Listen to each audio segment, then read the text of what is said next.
साथियों, आज हम लोग भारतीय संविधान के भाग 5 राष्ट्रपति के बारे में डिस्कस करेंगे। इस चैप्टर में हम लोग राष्ट्रपति संबंधी जितने भी हमारे कॉन्सेप्ट हैं उन कॉन्सेप्ट पर हम लोग बारीक से अध्ययन करेंगे और जितने भी प्रीवियस ईयर में हमारे क्वेश्चन आए हुए हैं लास्ट में उनका भी अध्ययन करेंगे। तो स्टार्ट करते हैं। सबसे पहले जो बेसिक कॉन्सेप्ट है राष्ट्रपति का, तो उस पर हम लोग पहले चर्चा करते हैं। तो भारत में जो लोकतंत्र प्रणाली अपनाई गई है उस लोकतंत्र प्रणाली का नाम है आपका वेस्टमिंस्टर प्रणाली।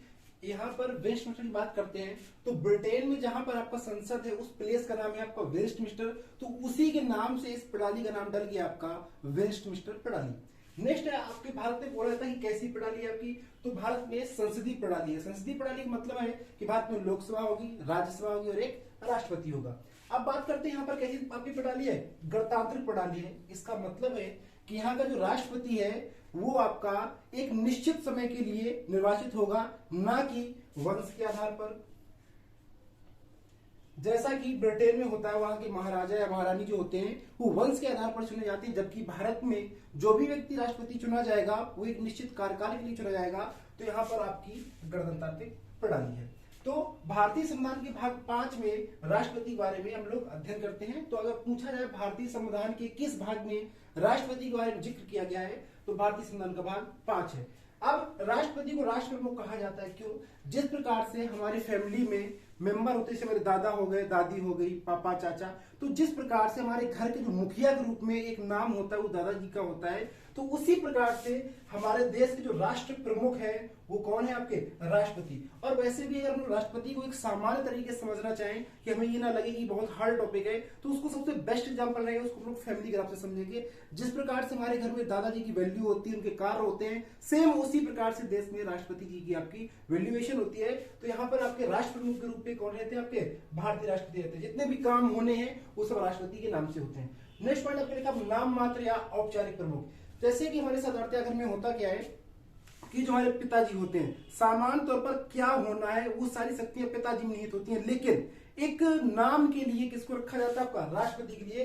तो जैसे भारत की अगर बात करें तो वास्तविक प्रमुख कौन है? आपके पीएम साहब।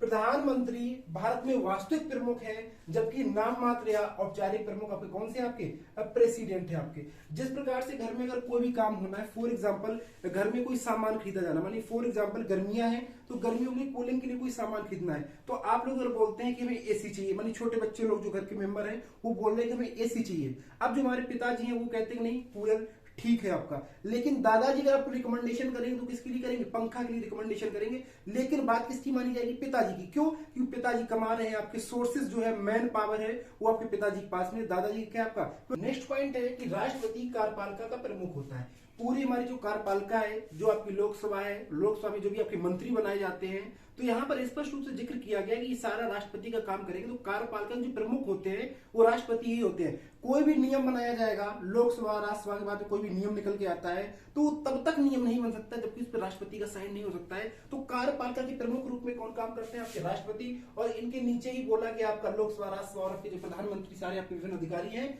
वो लोकसभा में आपके राष्ट्रपति की अनुशंसा पर ही काम करते हैं। नेक्स्ट पॉइंट लिखा हुआ प्रशासन की निरंतरता हो, तो राष्ट्रपति का जो प्रमुख कार्य है वो क्या? आपकी प्रशासन की निरंतरता है। अब राष्ट्रपति देश को चलाने के लिए दो प्रकार से कार्य करता है, एक आपका परमानेंट एग्जीक्यूटिव और एक आपका टेम्परेरी एग्जीक्यूटिव। कहने मतलब आपका एक आपका जो स्थायी कार्यपालिका है आपकी, और एक आपकी जो कैसी है? आपकी अस्थायी कार्यपालिका है। स्थायी कार्यपालिका द्वारा क्या हो गया आपके? जैसे आईएएस हो गए, आईपीएस हो गए, प्लस अन्य आपके ऑफिसर हो गए, या जितने भी आपके सरकारी जॉब के लोग हैं वो तुम्हारे किस में आपके आते हैं? आपके परमानेंट एग्जीक्यूटिव में आते हैं। जबकि टेम्परेरी एग्जीक्यूटिव में तुम्हारे क्या होगा? आपका पार्लियामेंट। अब देश को चलाना है तो देश को किस रूप से चलाएंगे? अब अगर हमारे देश में मानी फॉर एग्जाम्पल पार्लियामेंट का काम चल रहा है तो पार्लियामेंट के द्वारा चलाया जाएगा। तो ये द्वारा क्या? टेम्परेरी एग्जीक्यूटिव है। अब कोई भी आपकी पार्टी हर समय के लिए तो आपकी बनी नहीं रहेगी, तो बेटा द्वारा कौन सा हो जाएगा? आपका परमानेंट, सॉरी आपका टेम्परेरी एग्जीक्यूटिव। और परमानेंट एग्जीक्यूटिव में आप हो जाएंगे आईएएस, आईपीएस या अन्य आपके जितने भी आपके गवर्नमेंट ऑफिसर्स हैं वो तुम्हारे किस में आप कह जाएंगे? आपके परमानेंट एग्जीक्यूटिव में आ जाएंगे। नेक्स्ट पॉइंट लिखा आपका संघवादी स्वरूप को बनाए रखने हेतु राष्ट्रपति का भी यहाँ पर क्या किया गया? आपका प्रयोग किया गया है हमारे भारतीय संविधान में। तो अब भारत में आपकी दो शक्तियां, एक आपकी सेंट्रल गवर्नमेंट और एक आपकी स्टेट गवर्नमेंट। तो अब सेंट्रल गवर्नमेंट और स्टेट गवर्नमेंट की जो मिश्रित रूप होता है उसको लोग कहते हैं संघवादी रूप। तो अब यहाँ पर सेंट्रल गवर्नमेंट में चुना जाता कौन है आपका प्रेसिडेंट, लेकिन प्रेसिडेंट स्टेट में नियमों का कार्यपालन के लिए किसको चुनता है आपका, वहां पर चुनता है आपका प्रमुख रूप से राज्यपाल को। तो यह राष्ट्रपति का प्रमुख काम है कि संघवादी स्वरूप को बनाए रखना। अगर बात करें कि भारत के जो राष्ट्रपति है, भारत का राष्ट्रपति का जो सोर्स लिया गया है वो कहां से लिया गया है, तो भारतीय राष्ट्रपति का सोर्स जो लिया गया है या जो प्रेरणा ली गई है वो ब्रिटेन से ली गई। जिस प्रकार से ब्रिटेन के महाराजा महारानी होते हैं, सेम उसी प्रकार या उसी प्रेरणा के आधार पर भारत में राष्ट्रपति पद का सृजन किया गया। अब हम बात करते हैं कि राष्ट्रपति को अन्य किस किस नाम से जाना जाता है, तो अन्य नाम इसका नाम से जाना जाता है आपका महामहिम। ठीक है, अब बात करते हैं कि हमारे जो भारतीय राष्ट्रपति हैं उनका निवास स्थान कहाँ है, तो भारतीय राष्ट्रपति का निवास स्थान 3 है। पहला है आपका राष्ट्रपति भवन नई दिल्ली भारत में, और दूसरा है आपका राष्ट्रपति निलयम बोलाराम सिकंदराबाद सीकर, ठंडियों के समय में इनका जो निवास स्थान है वो आपका सिकंदराबाद, और वहीं पर ग्रीष्मकालीन जो इनका स्थान है वो है आपका the retreat building Chharabra Shimla Himachal Pradesh. तो कहने मतलब सबसे पहला इनका जो प्रमुख आपका स्थायी सदन के रूप में प्रयोग होता है वो है आपका राष्ट्रपति भवन दिल्ली, दूसरा आपका जो शीतकालीन है वो आपका सिकंदराबाद है, और जो ग्रीष्मकालीन है वो आपका शिमला हिमाचल प्रदेश। बात करते हैं कि भारत में राष्ट्रपति पद का गठन कब किया गया, तो भारत में राष्ट्रपति पद का गठन किया गया आपका 26 जनवरी 1950। तो एक क्वेश्चन पूछा था कि भारत गणतंत्र कब बना, तो भारत गणतंत्र बना आपकी गणतंत्र प्रणाली है आपकी, तो भारत जो गणतंत्र बना वो कब बना आपका 26 जनवरी 1950 को बना। बात करते कि पहले भारत के राष्ट्रपति कौन थे, तो भारत के पहले राष्ट्रपति थे डॉक्टर राजेंद्र प्रसाद जी। अब आगे बात करते हैं नेक्स्ट कॉन्सेप्ट पे हम लोग।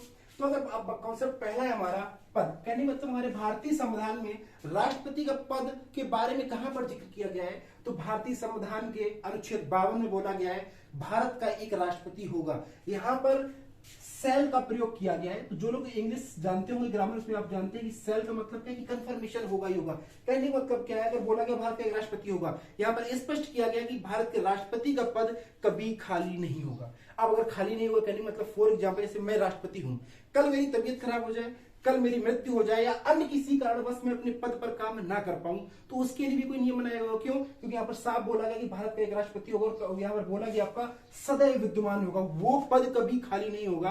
तो उसके लिए यहाँ पर कुछ नियम बनाए गए हैं कि अगर फॉर एग्जाम्पल राष्ट्रपति अपना कार्यकाल नहीं संभाल पा रहे हैं, तो अगर राष्ट्रपति अब्सेंस है या मानी फॉर एग्जाम्पल राष्ट्रपति की डेथ हो जाती है, अगर राष्ट्रपति की डेथ हो जाती है तो अब तुरंत तो चुनाव कराना मुश्किल है आपका, तो उस पद को वहां पर कौन फिलअप करेगा, यदि राष्ट्रपति नहीं है तो वहां पर कौन आएंगे आपके उपराष्ट्रपति। अगर मान लिया कि उपराष्ट्रपति भी प्रेजेंट नहीं है तो वहां पर कौन आपके आएंगे, सुप्रीम कोर्ट के मुख्य न्यायाधीश होंगे। और अगर सुप्रीम कोर्ट के मुख्य न्यायाधीश भी नहीं है तो वहां पर सुप्रीम कोर्ट में जितने भी जजेस हैं उसमें जो सबसे वरिष्ठ न्यायाधीश होंगे वो उस पद को संभालेंगे। तो यहाँ पर हम लोगों को देखा आर्टिकल 52 में क्या बोला गया, आपका पोस्ट ऑफ प्रेसिडेंट माने राष्ट्रपति के पद के बारे में जिक्र कहां किया गया है, तो भारतीय संविधान के भाग 5 के आर्टिकल 52 में बोला गया है कि भारत का एक राष्ट्रपति होगा और ये राष्ट्रपति का पद है वो सदैव विद्यमान होगा।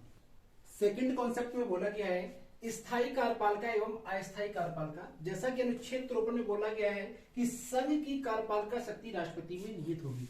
तो जितनी भी संघ है आपका, जो आपका संघ सरकार है या केंद्र सरकार है, उसकी सारी शक्तियां राष्ट्रपति में निहित हैं। अब इसका वो प्रयोग कैसे कर सकता है, तो राष्ट्रपति अपनी इन शक्ति का प्रयोग जो करता है वह स्वयं ये अपने अधीनस्थ अधिकारियों द्वारा करता है। तो अब यहाँ पर बात की जाएगी आपकी स्थायी कार्यपालिका और अस्थायी कार्यपालिका।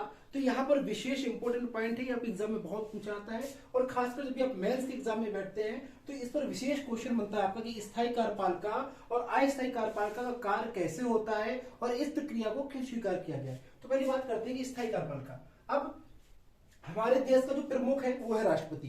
भारतीय संविधान के अनुसार पर राष्ट्रपति को सबसे फर्स्ट माना गया, आपका फर्स्ट सिटीजन ऑफ इंडिया। तो यहाँ पर हाँ आपका स्टार्टिंग में कहीं भी नोट करके लिख भी लीजिएगा, आपका भारत के प्रथम नागरिक किसको कहा जाता है, तो प्रथम नागरिक कहा जाता है राष्ट्रपति को। फर्स्ट सिटीजन भारत सरकार का या भारत का प्रथम नागरिक कौन होगा, आपका राष्ट्रपति होगा। तो भारत में भारतीय संविधान में राष्ट्रपति को विशेष वैल्यू दी गई है या सबसे विशेष पावर दिए गए। तो उस विशेष पावर के तहत राष्ट्रपति जो पूरे देश को चलाता है वो दो प्रकार से चलाता है, एक स्थायी कार्यपालिका परमानेंट एग्जीक्यूटिव और दूसरा है आपका अस्थायी कार्यपालिका आपका टेम्परेरी एग्जीक्यूटिव। तो स्थायी कार्यपालिका के अंतर्गत आपका आता है आपका आईएएस हो गए, आईपीएस हो गए, प्रांतीय सेवाएं हो गए, अन्य कार्यपालिका। कहने मतलब जितने भी आपके सरकारी कर्मचारी हैं वो किसके अंतर्गत आपके आएंगे, स्थायी कार्यपालिका के अंतर्गत आएंगे। और अस्थायी कार्यपालिका द्वारा क्या आपका जाएगा, आपका मंत्रिपरिषद और प्रधानमंत्री। अब जो पूरे देश में चलाना है, इनको दो तरीके से चलाना है, एक आपका स्थायी कार्यकाल का और एक आपका अस्थायी कार्यकाल का। एक क्वेश्चन पूछा जाता है कि स्थायी कार्यकाल का और अस्थायी कार्यपालिका का विचार भारतीय संविधान में कहां से आया?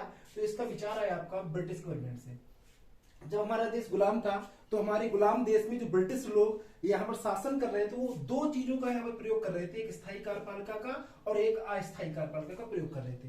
तो वैसे हमारे राष्ट्रपति, अब फॉर एग्जाम्पल अगर देश में आपका राष्ट्रपति शासन लग जाए, प्रेसिडेंट रूल आपका आ जाए, या आपका यहाँ पर वित्तीय आपातकाल, ये जितनी आपके आपातकाल होते हैं, राष्ट्रीय आपातकाल, कोई भी आपातकाल लग जाए, तो इन आपातकाल की कंडीशन में अब यहाँ पर आपकी संसद तो कार्य कर नहीं रही है, तो उसमें काम कौन करता है? आपका राष्ट्रपति प्रमुख रूप से करते हैं, प्रेसिडेंट जी करते हैं आपके, हाँ वास्तविक रूप से करते हैं आपके पीएम साहब है। तो ऐसी स्थितियों में इनके अंदर आप क्या जाएंगे? आईएएस हो जाएंगे, आईपीएस हो जाएंगे, और जितने भी आपके गवर्नमेंट ऑफिसर, जितने भी आपके कर्मचारी हैं, सारे किसके अंदर हम क्या आएंगे? स्थायी कार्यपालिका के अंतर्गत आएंगे। तो राष्ट्रपति जो हमारी शक्तियों का, अपनी शक्तियों का प्रयोग करता है, वो किस तरीके से करता है? स्थायी कार्यपालिका और अस्थायी कार्यपालिका के रूप में करता है। अब आगे बात करते हैं concept number third. Concept number third में बोला गया पदावधि या कार्यकाल, उनका जो टेन्योर आपका टर्म ऑफ ऑफिस है राष्ट्रपति का, वो कितना होगा और किस आर्टिकल में दिया गया है? तो टर्म ऑफ ऑफिस या पदावधि या कार्यकाल राष्ट्रपति के अनुच्छेद 56 में बोला गया है। तो अनुच्छेद 56 में बोला गया है कि राष्ट्रपति का कार्यकाल 5 वर्ष का होगा। 5 वर्ष बाद में जैसे फिर से आपकी दोबारा से आपका चुनाव होगा लोकसभा में, अब उसके द्वारा फिर से आपकी चुने जाएंगे आपकी लोकसभा राज्यसभा के द्वारा, और आपके जो विधानसभा है वहां से चुने जाते हैं आपके, उस सामान्य तौर पर कार्यकाल कितना है आपका? 5 वर्ष है। लेकिन ये 5 वर्ष से पहले भी अपने कार्यकाल को छोड़ सकते हैं या खत्म हो सकता है। वो कब हो सकता है? यदि वो अपना त्याग पत्र दे दें। और ध्यान रखें कि राष्ट्रपति अपना जो त्याग पत्र होता है वो उपराष्ट्रपति को देते हैं,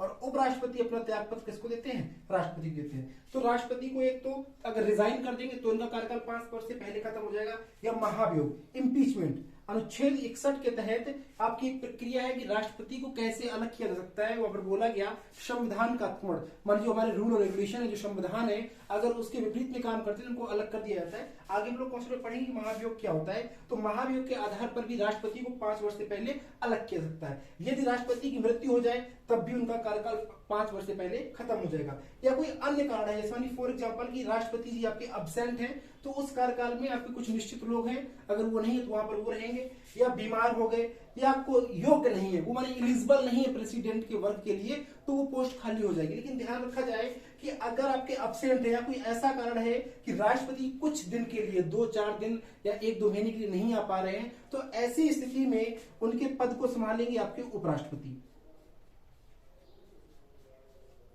अगर उपराष्ट्रपति नहीं है तो कौन संभालेगा? CGI, chief justice of India, supreme court के मुख्य न्यायाधीश। अगर सुप्रीम कोर्ट के मुख्य न्यायाधीश नहीं है तो वहां के जो सीनियर जज जो होंगे आपके सुप्रीम कोर्ट के, तो वो यहाँ पर इस पद को संभालेंगे। तो अगर आपके राष्ट्रपति नहीं है तो वहां पर उस पद को कौन संभालेगा? उपराष्ट्रपति। अगर उपराष्ट्रपति भी नहीं है बाई चांस तो कौन संभालेंगे? आपके CGI, chief justice of India. अगर वो भी नहीं है तो सुप्रीम कोर्ट के वरिष्ठ न्यायाधीश, सीनियर जज जो होंगे, उस इसको आपकी पोस्ट को संभालेंगे। अब यहाँ पर एक इंपॉर्टेंट स्टार पॉइंट, इसको ध्यान रखिएगा, अगर राष्ट्रपति की मृत्यु हो जाती है या राष्ट्रपति का पद खाली हो जाता है तो यहाँ पर बोला गया है कि 6 माह के अंदर चुनाव कराया जाए। और यहाँ पर इसी का और स्पष्ट उल्लेख है कि जितना संभव हो, यथासंभव जितना शीघ्र हो सके उतनी जल्दी चुनाव की प्रक्रिया को प्रारंभ कर दिया जाए।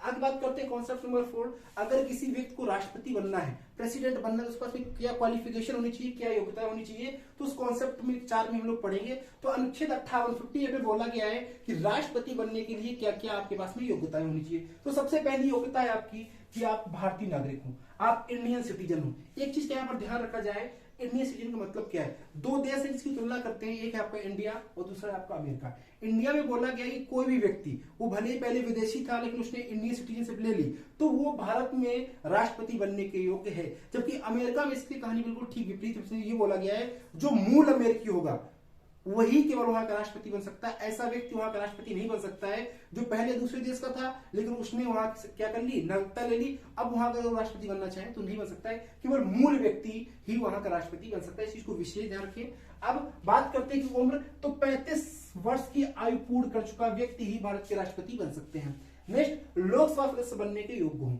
उनके पास में एलिजिबिलिटी होनी चाहिए, वो लोकसभा सदस्य बनने की एलिजिबिलिटी होनी चाहिए। और लोकसभा सदस्य की एलिजिबिलिटी क्या होती है आगे हम लोग पढ़ेंगे, तो वहां पर इसको नोट डाउन करेंगे। अब नेक्स्ट पॉइंट बोला गया लाभ के पद पर ना हो, not on the post of profit, यानी लाभ के पद पर ना हो। तो बात करते हैं भारत में लाभ का पद क्या है। कोई भी सरकारी आप गवर्नमेंट जॉब कर रहा है उसको हम लोग क्या मानते हैं, आपके लाभ का पद मानते हैं। लेकिन उससे पहले एक बात को समझेंगे, जितने भी आपके सांसद होते हैं या जितने भी आपके विधायक होते हैं, आपके भारत सरकार या राज्य सरकार के अंतर्गत जितने भी आपकी विधायी प्रक्रिया आते, कहने मतलब जैसे for example CM chief minister हो गए आपके, या जितने भी आपके अन्य मानी राज्य सरकार में और भारत सरकार में, जैसे कोई मंत्री हो गया आपका, या कोई विधायक है या कोई सांसद है, इसको आपका लाभ का पद नहीं माना गया। जैसे सामान्य तौर पर आपने देखा होगा कि आपके यहाँ पर अगर चुनाव होता है, फॉर एग्जांपल एक चुनाव की बात कर लेते हैं, प्रधानी, अगर प्रधानी का चुनाव होना है आपका, तो प्रधानी के चुनाव में आपने देखा होगा कि जो भी आपका गवर्नमेंट जॉब कर रहा होता है वो व्यक्ति आपका चुनाव नहीं लड़ पाता है, तो यहाँ पर उसको लाभ का पद माना गया है।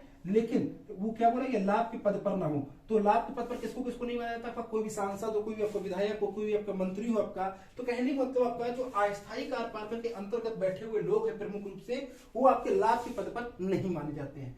ठीक है, अगर स्क्रीनशॉट इसका लेना चाहे तो ले सकते हैं।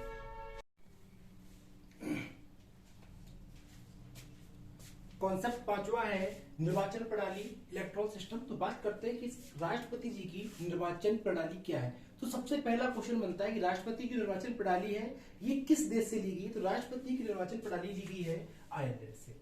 अब बात करते हैं कि राष्ट्रपति की निर्वाचन प्रणाली में दो महत्वपूर्ण आपके तथ्य हैं। एक सबसे पहला तथ्य है कि इसका निर्वाचक मंडल कौन होता है, माने राष्ट्रपति के चुनाव में कौन कौन भाग लेता है। और दूसरा पॉइंट है कि राष्ट्रपति के निर्वाचन का तरीका क्या है। तो विशेष ध्यान रखें, आर्टिकल 54 में बोला गया है आपका कि राष्ट्रपति का निर्वाचन मंडल, कहने मतलब क्या, राष्ट्रपति का चुनाव दिया गया है आर्टिकल 54 में, और यहीं पर डिटेल किया गया है कि इसके निर्वाचक मंडल में कौन कौन वोट करेगा। जैसे कि सामान्य तौर प्रधानी का चुनाव होता है, सारे जितने भी आपके उस क्षेत्र के जितने भी आपके कैंडिडेट होते हैं जिनकी एज 18+ होती है, वो सारे लोग वोट देते हैं। लेकिन राष्ट्रपति के चुनाव का तरीका दूसरा है। तो राष्ट्रपति का जो आर्टिकल 54 में बोला गया निर्वाचक मंडल, तो कौन कौन होगा, तो आपके लोकसभा सदस्य होंगे, आपके लोकसभा कितने मेंबर है, आपके राज्यसभा के मेंबर होंगे, और आपकी जो राज्य विधानसभा है आपकी, जितने भी राज्यों में आपकी, प्रत्येक राज्यों में आपकी विधानसभाएं हैं आपकी, मानी केंद्र शासित को छोड़ करके, क्योंकि केंद्र शासित में कुछ में आपकी राज्य विधानसभाएं नहीं है, सामान्य सारे राज्यों में आपकी विधानसभाएं, तो सभी विधानसभा सदस्य। और लेकिन आपका एक 17वां संविधान संशोधन हुआ आपका, 70 कॉन्स्टिट्यूशनल अमेंडमेंट एक्ट 1992 में हुआ, और इसके द्वारा दिल्ली और पांडिचेरी संघ शासित प्रदेश को भी आपके राष्ट्रपति के चुनाव में आपकी हिस्सेदारी करने का मौका मिल गया।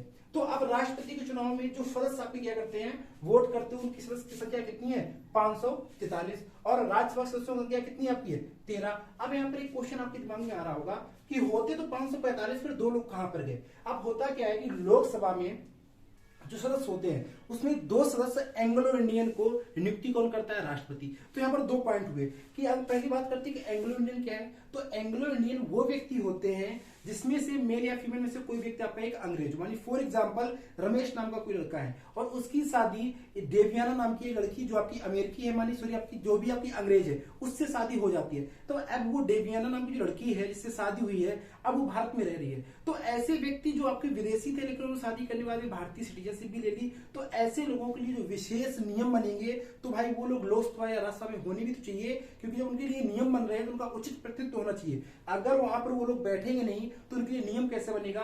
तो भारतीय संविधान में क्या किया गया कि राष्ट्रपति अगर चाहेंगे कि देख रहे हैं कि लोकसभा में कोई एंग्लो इंडियन नहीं आया है, तो अगर उनको लगता है कि उचित प्रतिनिधित्व नहीं है, लोकसभा में एंग्लो इंडियन नहीं है, तो दो एंग्लो इंडियन का वहां पर क्या कर सकते हैं, आपको वो नियुक्त कर सकते हैं अपने मन के हिसाब से। तो अब होते 545 से तो दो एंग्लो इंडियन। रीजन दूसरा क्या आपका, क्योंकि अगर मैं किसी को चुनूंगा और वो अगर मुझे वोट देगा तो श्योरिटी सी बात है उस चुनाव में अगर दो उम्मीदवार हैं तो वोट किसको देगा, मुझे पहले देगा। तो यहाँ पर दो जो एंग्लो इंडियन होते हैं उनका यहाँ पर आपका क्या नहीं किया जाता, आपका चुनाव में ऐड नहीं किया जाता है। अब राज्यसभा में आपके होते कितने हैं, आपके यहाँ पर 12 सदस्य आपके और होते हैं, 245 होते हैं, लेकिन उनको ऐड नहीं किया गया। केवल कितने ऐड किए गए, 233, क्योंकि राष्ट्रपति राज्यसभा में 12 सदस्यों को मनोनीत करता है। उनके आपके क्षेत्र होते हैं, कला है, साहित्य है आपका, या फिर आपकी सामाजिकता के संबंध में, यानी 12 से आपके मेंबर को राज्यसभा में नियुक्त करता है। तो राज्यसभा का मेंबर जो आपके मनोनीत होते हैं वो भी आपके नहीं चुने जाते। तो कहने मतलब क्या है कि राष्ट्रपति के चुनाव में केवल जो निर्वाचित होते हैं,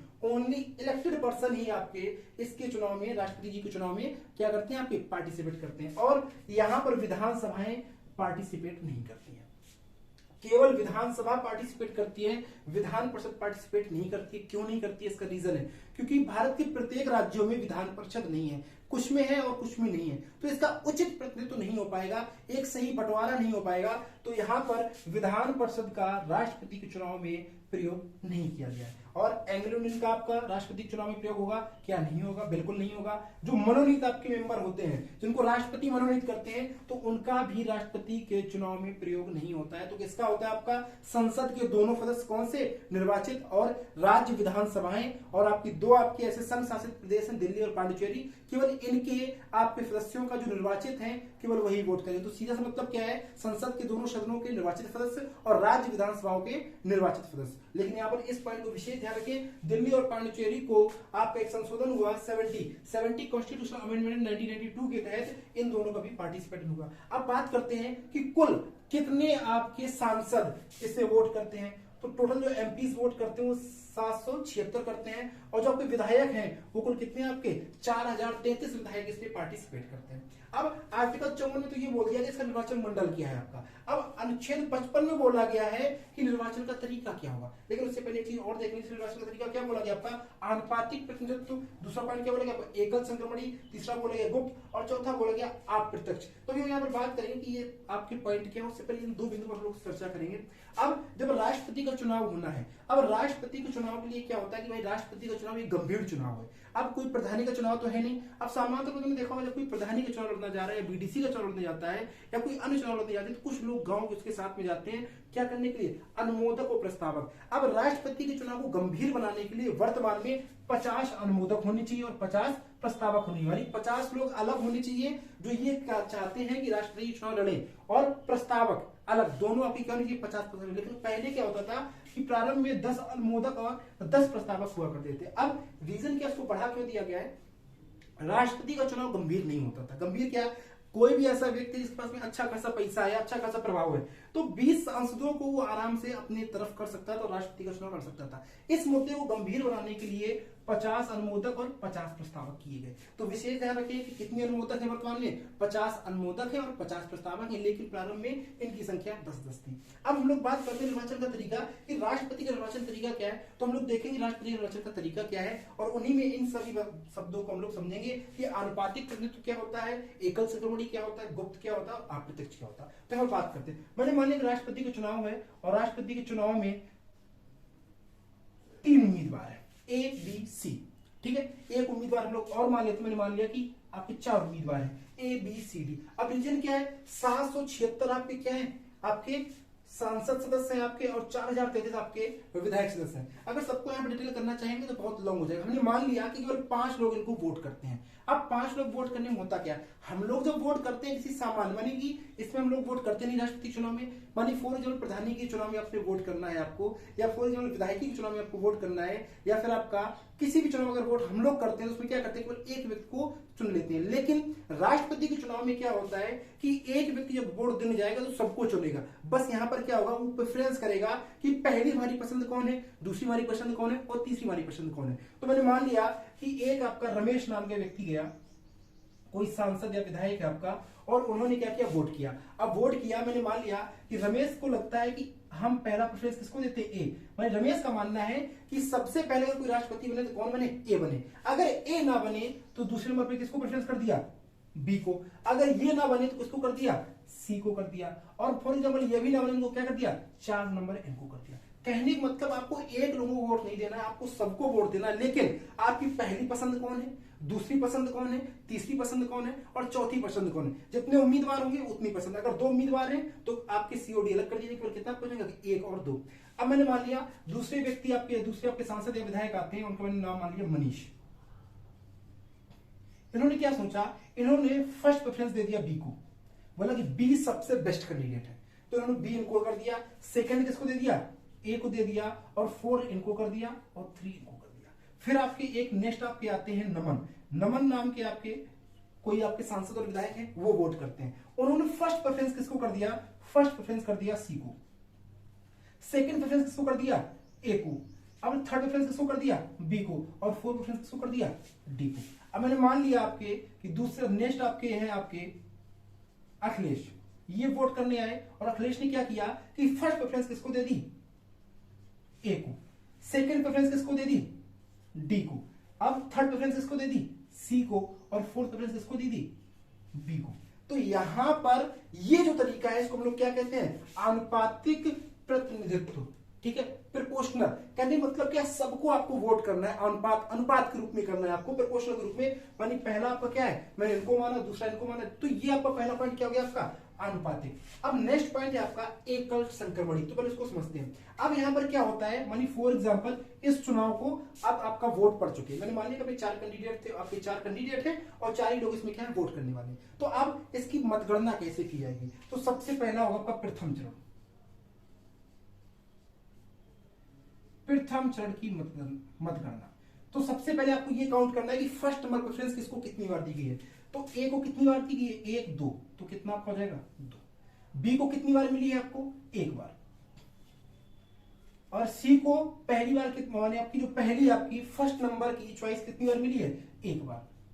डी को कितनी बार मिली है, 1 बार मिली है। तो यहां पर जो विनर होगा वो कौन हो जाएगा, ए, ठीक है। तो ये तो हो गया आपका चुनाव जीतने का तरीका। लेकिन फॉर एग्जाम्पल मान लिया कि यहां पर मान लेते हैं कि यहां पर भी इनको क्या है आपका ए, या मैंने मान लेता हूं, चलो वही आपके तरीके रखते हैं। अब यहां पर ये तरीका हुआ तो यहां पर सीधे कौन जीत गए, ए नंबर जीत गया। मैंने फॉर एग्जाम्पल क्या होता कि यहां पर आपका कितना होता आपका, मैंने मान लिया इस जगह आपका 1 होता और यहां पर आपका 3 होता।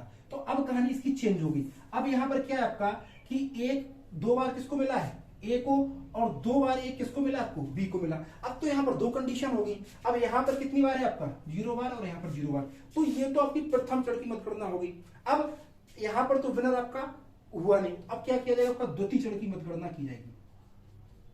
द्वितीय चरण में ये देखा जाएगा कि फर्स्ट नंबर तो हम लोग देख चुके कि सेकंड नंबर सबसे ज्यादा किसको प्रेफर्ड किया गया, तो सेकंड नंबर सबसे ज्यादा प्रेफर्ड किसको किया गया है आपका, तो सेकंड में प्रेफर्ड किया गया किसको, ए को, कितनी बार 2 बार। इसको कितनी बार किया गया, 1 बार किया गया। अब ये लोग तो ऑलरेडी क्या हो चुके आपके, बाहर हो चुके हैं, बचे कितने 2। तो बेटा यहाँ पर विनर कौन हो जाएगा आपका, तो विनर हो जाएगा आपका ए। तो बात करते हैं कि भाई एकल संक्रमणी क्या है। अब मानी फॉर एग्जांपल की 2 नंबर ये है आपका यहाँ पर, तो इनके वोट को क्या कर दिया जाता है, ट्रांसफर कर दिया जाता है। क्योंकि अब ये तो लोग बाहर हैं, तो किसमें कर दिया जाएगा, ए बी में, और सी वाला किसको कर दिया जाएगा, इसमें कर दिया जाएगा। तो यहाँ पर ये वाला तरीका क्या हो गया आपका, एकल संक्रमणी, यानी सिंगल ट्रांसफरेबल आपका। अब बात करते हैं गुप्त। गुप्त का मतलब ये है कि जब राष्ट्रपति का चुनाव होता है तो राष्ट्रपति के जो चुनाव में लोग वोट करने जाते हैं वो बताते नहीं कि हमने किसको वोट किया है, सीधा वहां पर वोट करके आते हैं। बताने का मतलब क्या है, फॉर एग्जाम्पल मान लिया हमारी पार्टी है बीजेपी और एक है हमारी कांग्रेस, तो बीजेपी पार्टी के सदस्य ये नहीं बताएंगे जाकर के अपने मुखिया को या अपने बीजेपी पार्टी के अध्यक्ष को कि हमने इसको वोट दिया जाके, ठीक है। तो ये तुम्हारा कैसा आपका होता है, आपका गुप्त होता है। और कैसे तरीके आपका अप्रत्यक्ष, इनडायरेक्ट होता है आपका। इनडायरेक्ट का मतलब क्या है, जिसमें हम लोग भारत के सभी नागरिक चुनाव में पार्टिसिपेट करते हो, तो आपका प्रत्यक्ष तरीका हो गया।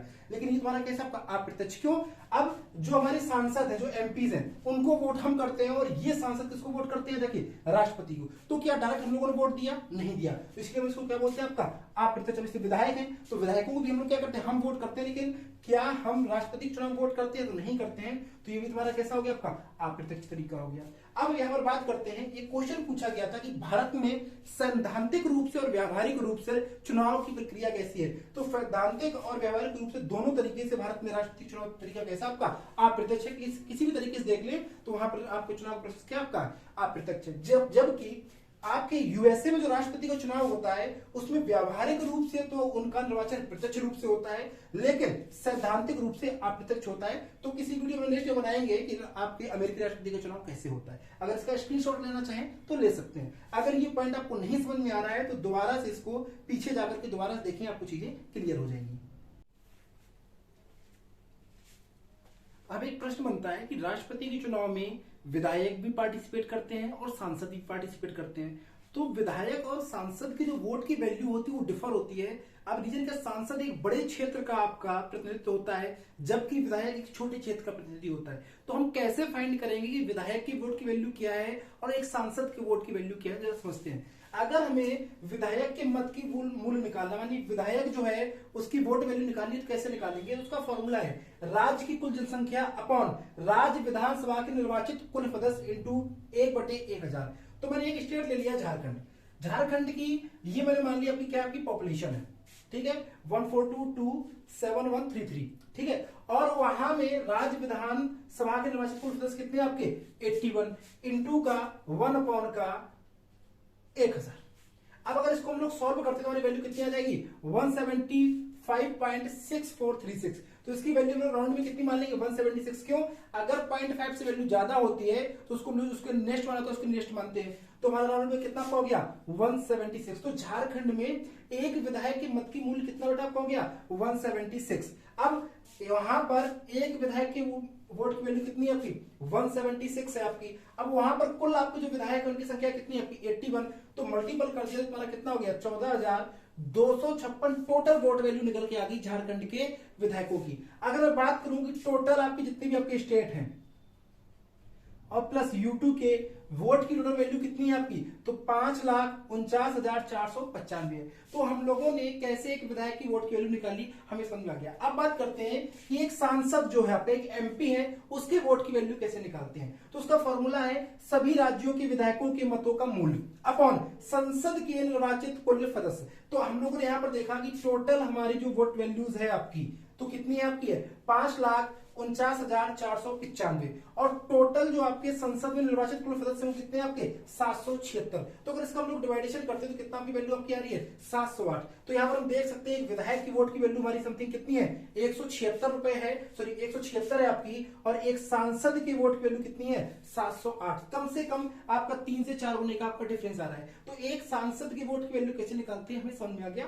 और एक विधायक की वोट की वैल्यू कैसे निकालते समझ आ गया। अगर इसका आप और भी फाइंड करना चाहते हैं तो किसी भी स्टेट की आपको टोटल संख्या ले सकते हैं, वहां पर निर्वाचित कुल सदस्यों संख्या इंटू का 1 का 1000 लिख सकते हैं और निकाल सकते हैं। इसका आंसर हमें एक आपको स्टेट दे रहे हैं, आपको इसको सॉल्व करना है यूपी में एक विधायक की वोट की वैल्यू कितनी होगी। तो इसको आप सॉल्व करके हमारे कमेंट बॉक्स में देंगे और अब आगे हम लोग बात करते हैं। अब मैंने मान लिया राष्ट्रपति का हमारा चुनाव हो गया।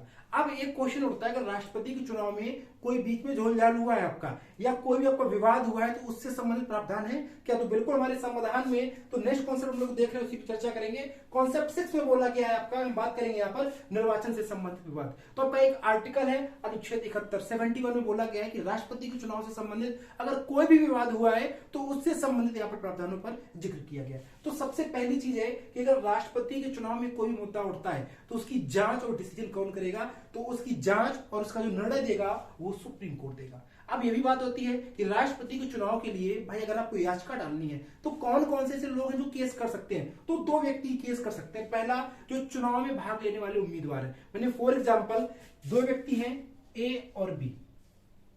ए आपका क्या है आपका एक प्रत्याशी और बी आपका दूसरा प्रत्याशी है। अगर बी प्रत्याशी को लगता है कि चुनाव गलत तरीके से हुआ है, इसका आधार क्या, पहले आधार की बात कर लेते हैं। अगर किसी प्रत्याशी को ये लगता है कि नामांकन गलत तरीके से खारिज किया गया, मैंने फॉर एग्जांपल ए बी और सी 3 लोगों ने क्या किया राष्ट्रपति के चुनाव के लिए पर्चा भरा, लेकिन जहां पर उन्होंने पर्चा भरा उनमें सी का पर्चा गलत तरीके से रिजेक्ट कर दिया गया। तो एक आधार ये हो सकता है। दूसरा आधार क्या है गलत तरीके से विजयी। अगर मानी फॉर एग्जाम्पल जैसे बी को मानी सी तो अलग हट गया, जैसे बी को ये लगता है कि ए को गलत आधार से अभी क्या किया गया जिताया गया है तो भी आधार बनाकर क्या कर सकता है केस कर सकता है। तो कहने मतलब याचिकाकर्ता कौन होंगे तो जो चुनाव में भाग लेने वाले उम्मीदवार जो कैंडिडेट है आपके राष्ट्रपति के लिए। और दूसरा क्या हो सकते हैं, दूसरी कौन से व्यक्ति हो सकते हैं 20 या 20 से अधिक मतदाता जो राष्ट्रपति के चुनाव में वोट डाल रहे हैं। कौन कौन डाल रहे हैं आपके विधायक या सांसद। तो विधायक या सांसद 20 या 20 से अधिक अगर वोट जो डालने वाले लोग हैं अगर केस करते हैं तो वो आपकी याचिकाकर्ता हो सकते हैं। कौन हो सकते हैं, एक तो उम्मीदवार और दूसरे आपके मतदाता। अब यहाँ पर थोड़ा डिटेल में और बात कर लेते हैं कि भाई अगर निर्वाचन से संबंधित जो विवाद है उसका आधार क्या होगा। तो आधार क्या है कि गलत तरीके से अगर किसी का निर्वाचन क्या किया गया खारिज कर दिया गया।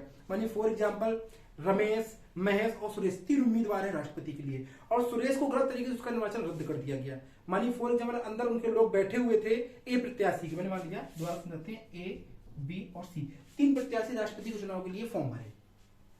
ए के कुछ जानकार लोग या मैंने मान लिया कुछ आपके भ्रष्ट लोग हैं उन्होंने क्या कर दिया सी का पर्चा ही खारिज कर दिया गलत तरीके से। तो एक आधार ये हो सकता है। और दूसरा आधार क्या है गलत तरीके से विजयी। मानिए फॉर एग्जांपल जीतने वाला था बी लेकिन घोषित किसको कर दिया ए को और गलत तरीके से आपका घोषित कर दिया। और तरीका क्या है हम लोग पीछे पढ़ चुके हैं आपका आनुपातिक प्रतिनिधित्व, एकल संक्रमणी, गुप्त और अप्रत्यक्ष प्रणाली है उसके विरोध में जाकर किसी को विजयी घोषित कर दिया गया तो ये इसका आधार हो सकता है। ठीक है, अब बात करते हैं कुछ इंपॉर्टेंट पॉइंट है। बोला गया निर्वाचक मंडल अधूरा आधार नहीं। अगर आप ये बोले कि किसी स्टेट में आपकी विधानसभा के चुनाव हो रहे हैं और वहीं पर राष्ट्रपति को चुनाव होना और आपको लगता है कि उस स्टेट में कोई 2 से 3 सीटें आपकी खाली है, यानी फॉर एग्जाम्पल वहां की विधायक की डेथ होगी और वो सीट खाली है, तो यहाँ पर विशेष ध्यान रखा है निर्वाचक मंडल अगर अधूरा है तो उसको बेस बनाकर आप केस नहीं कर सकते। दूसरी चीज, अगर आपने राष्ट्रपति अवैध कब नहीं माना जाएगा, क्वेश्चन पूछा जाता है कि जब तक डिसीजन नहीं आएगा तब तक राष्ट्रपति अवैध नहीं माना जाएगा। और हाँ, राष्ट्रपति अगर अवैध घोषित हो भी गया लेकिन राष्ट्रपति द्वारा किए गए कार्य को अवैध नहीं माना जाएगा। तो आज हम लोगों ने जो कॉन्सेप्ट पढ़ा है, सबसे पहला कॉन्सेप्ट पढ़ा आपका कि राष्ट्रपति का बेसिक कॉन्सेप्ट है। नेक्स्ट कॉन्सेप्ट पढ़ा आपका क्वालिफिकेशन क्या है, आपका पढ़ा हमने इलेक्शन का प्रोसेस क्या है आपका, फिर आपका क्या है आपका टर्म ऑफ ऑफिस क्या है। तो आज हम लोगों ने इतने कॉन्सेप्ट पे डिस्कस किया है। नेक्स्ट वीडियो में राष्ट्रपति से संबंधित हम लोग अन्य वीडियो पर भी आपके अन्य टॉपिक पर भी डिस्कस करेंगे। तो जितने हम लोगों ने आज आपको कॉन्सेप्ट पढ़ाए हैं उस कॉन्सेप्ट की आप प्रैक्टिस सीट सॉल्व कर सकते हैं। चपरासी से लेकर यूपीएससी प्रीलिम्स तक के सारे एग्जाम आपके इससे सॉल्व हो जाएंगे। जय हिंद, जय भारत।